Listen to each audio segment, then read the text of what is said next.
Bismillahirrahmanirrahim. Assalamualaikum warahmatullahi wabarakatuh. Kembali lagi bersama Kak Teddy.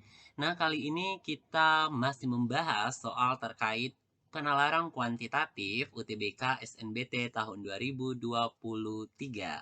Oke, langsung saja ke soalnya. Oke, di part sebelumnya kita sudah membahas soal dari nomor 1 sampai nomor 4. Jadi sekarang kita ke soal nomor 5 ya. Nah, soalnya berdasarkan data dalam grafik tersebut, manakah pernyataan berikut yang tidak sesuai? A. Setiap tahun jumlah gabungan produksi dan impor kedelai sama dengan konsumsinya. B. Konsumsi kedelai pada tahun 1980 mengalami peningkatan sekitar 100%. C. Pada tahun 2000, volume impor kedelai lebih besar daripada produksinya. Bagian D. Konsumsi, produksi, dan impor kedelai Indonesia pada tahun 1980 mengalami peningkatan. E. Pada tahun 2010, hanya produksi kedelai yang tidak mengalami peningkatan. Oke, jadi di sini disajikan grafik, yaitu grafik konsumsi, produksi, dan impor kedelai Indonesia periode 1970 sampai 2010. Nah, untuk yang warna hijau itu adalah grafik impor, dan warna biru itu grafik produksi, dan warna merah kecoklatan ini adalah grafik konsumsi. Oke, yang ditanya adalah, oke, jadi fokus ke pertanyaannya itu adalah yang tidak sesuai dengan grafik. Oke, kita ke opsi yang pertama. Setiap tahun jumlah gabungan produksi dan impor keledai sama dengan konsumsinya. Artinya apa? Kalau jumlah impor ini dijumlahkan sama produksi, itu harus sama dengan konsumsinya. Oke, kita lihat misalkan di tahun 1970.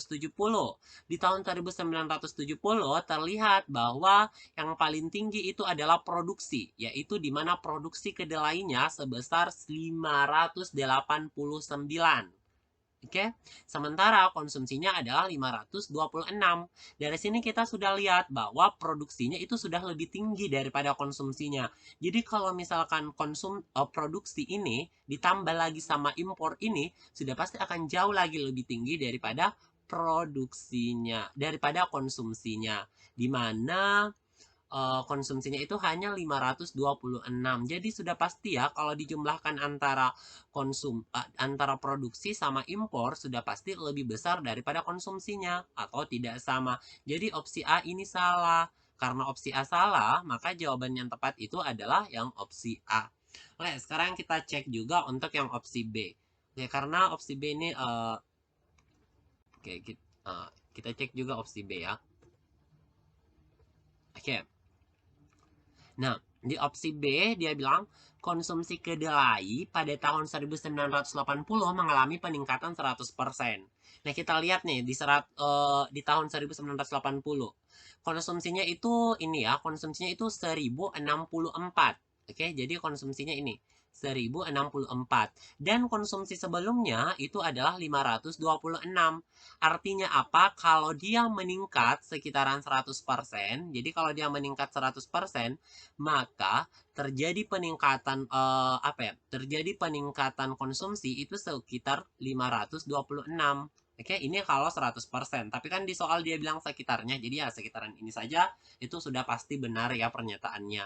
Nah, kita cari selisih konsumsinya antara tahun 1970 dan 1980 atau peningkatannya ya, berapa peningkatannya, kan peningkatannya itu sama dengan selisihnya ya, selisih konsumsi di tahun 1970 dan 1980. Oke, kalau kita naik cari solusinya, berarti deltanya itu atau selisih ya, itu sama dengan ya 1064 dikurang sama 526. 526 ini itu sama dengan 538. Oke, jadi peningkatannya itu sekitaran 538. Nah, hampir sama ya, hampir sama. Atau bisa dibilang sekitar 100%. Kenapa? Karena di di soalnya dia di opsinya dia cuma bilang sekitar ya. Jadi kalau 100,2, 101, itu masih berada di sekitaran 100%. Nah, kalau kita mau tahu berapa nilai pastinya, persamaannya itu kita gunakan yang ini. Oke, persamaannya adalah, oke, jadi kalau kita mau cari persen peningkatannya, itu adalah berapa peningkatannya, yaitu ini, ya berarti 538 dibagi dengan konsumsi awalnya, sebelumnya yaitu 526 dikalikan 100%. Nah, kalau dikalikan 100%, ini kita akan peroleh, oke, kita akan peroleh 102,2%. Oke, 102,2%. Nah, ini tuh sekitaran 100%. Makanya opsi B itu benar. Oke, sekarang opsi C. Pada tahun 2000, volume impor keledai lebih besar daripada produksinya. Jadi katanya impornya itu lebih besar ya. Oke, impor lebih besar daripada produksinya. Oke, kita lihat di tahun 2000 ya. Ini tahun 2000. Nah, tahun 2000 kita lihat, oke, kita lihat produksinya itu sekitaran 1000, oke, produksinya 1017, sementara impornya itu adalah 1034. Dari sini terlihat bahwa impornya itu lebih besar daripada produksinya. Maka ini juga benar. Jadi pernyataan C benar ya. Oke. Yang bagian D. Konsumsi, produksi, dan impor keledai Indonesia pada tahun 1980 mengalami peningkatan. Jadi, produksi, konsumsi, impor, semuanya mengalami peningkatan. Oke, kita lihat nih dari tahun 1980 ya. Kalau dari 1970 ke 1980 jelas semua grafiknya terlihat meningkat. Jadi, pernyataan D itu benar. Oke, sekarang di bagian E.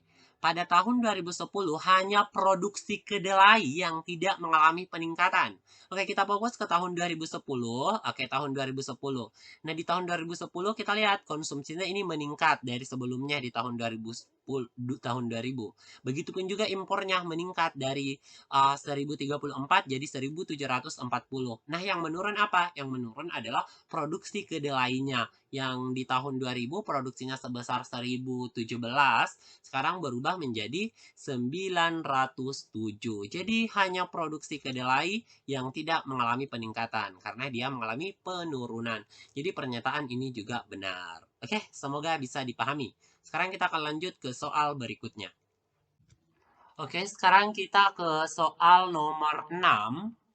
Pernyataan yang sesuai diagram lingkaran berikut adalah, yang pertama, jika ada 1000 responden, maka sekitar 200 responden berhenti total dari bisnisnya karena COVID-19. Yang kedua, setengah dari responden merasakan dampak negatif dari COVID-19. Yang ketiga, 9% responden merasakan dampak positif dari COVID-19. Yang keempat, jika ada 100 responden, sekitaran 200 responden tidak terdampak bisnisnya oleh COVID-19. Nah, pilihan opsinya itu A, 1, 2, 3 saja yang benar, B, 1 dan 3 saja yang benar, C, 2 dan 4 saja yang benar, D, 4 saja benar, E, semuanya benar. Oke, sekarang kita lihat ya, di sini ada 3 pilihan yang 4 ya, yang semua benar, 4 saja, dan 2 dan 4 saja. Jadi kita lihat dulu opsi yang keempat. Yang pertama, jika ada 100 responden, sekitaran 200 responden tidak terdampak bisnisnya oleh COVID-19. Oke, kita perhatikan nih diagram lingkaran. Nah, jadi di diagram lingkaran kita cari yang tidak terdampak. Nah, di sini kita lihat bahwa yang tidak terdampak itu adalah 13%. Oke, jadi yang tidak terdampak, itu ada sekitaran 13%. Nah, 13% itu, oke, jadi tidak terdampak ini sekitaran 13%. Artinya apa? Kalau 13%, kalau ada 100 responden, itu artinya 13 responden yang tidak terdampak. Nah, jadi pernyataan ini itu salah ya. Jadi sekitaran 20, kalau kita ambil 13 itu agak jauh dari sekitaran 20 ya.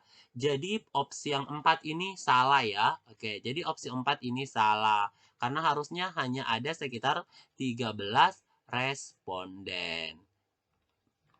Kalau ada 100, dari 100 ya, 13% itu 13 dari 100. Oke, jadi yang ada 4-nya sudah pasti salah, berarti yang semua benar salah, kemudian 4 saja salah, kemudian 2 dan 4 salah. Oke, 2 dan 4 salah, jadi kalau 4 salah ya 2 juga pasti salah. Belum tentu ya, karena ada 1, 2, dan 3. Oke, sekarang kita cek yang 2-nya ya, pernyataan 2-nya. Pernyataan 2, setengah dari responden merasakan dampak negatif dari COVID. Nah, kita lihat nih pernyataan. Hampir 80% wirausahaan muda melaporkan bahwa COVID-19 memiliki dampak negatif pada bisnis mereka. Jadi hampir 80% ya.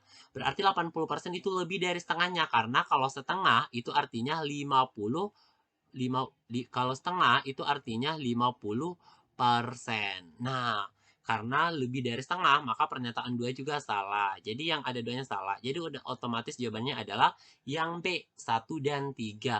Oke, kita lihat misalkan yang pernyataan 3. Pernyataan 3, 9% responden merasakan dampak positif dari COVID-19. Nah, sekarang kita cari nih, yang merasakan dampak positif ini ada 9%. Oke? Nah, jadi ada 9% merasakan dampak positif dari COVID-19. Maka ini benar gitu. Oke, sekarang pernyataan 1. Jika ada 1000 responden, maka sekitar 200 responden berhenti total dari bisnisnya. Oke, kita fokus ini. Yang berhenti total dari bisnisnya itu ini ya, ada 21%. Nah, kalau 21% itu artinya apa? Oke, 21%. Kan yang berhenti total itu adalah 21% ya, 21%. Nah, ini kalau 100 responden berarti yang merespon berhenti total itu adalah 21. Oke, 21 responden mengatakan berhenti total. Nah, kalau ada 1000 responden, maka yang berhenti total itu adalah 210. Nah, di opsi kan dia bilang sekitaran 200. Nah, 210 itu masih di sekitaran 200 responden. Ingat ya, kata sekitaran. Jadi, pernyataan 1 juga benar. Jadi, sudah jelas jawaban yang benar adalah 1 dan 3 saja. Oke teman-teman, pembahasan kita cukup sampai di sini. Semoga bisa dipahami. Jangan lupa untuk di-like dan di-share ke teman-temannya supaya kita bisa berbagi ilmu pengetahuan. Kakak doain semoga teman-teman bisa lolos masuk OPTN impian dengan prodi yang diinginkan. Terima kasih. Assalamualaikum warahmatullahi wabarakatuh.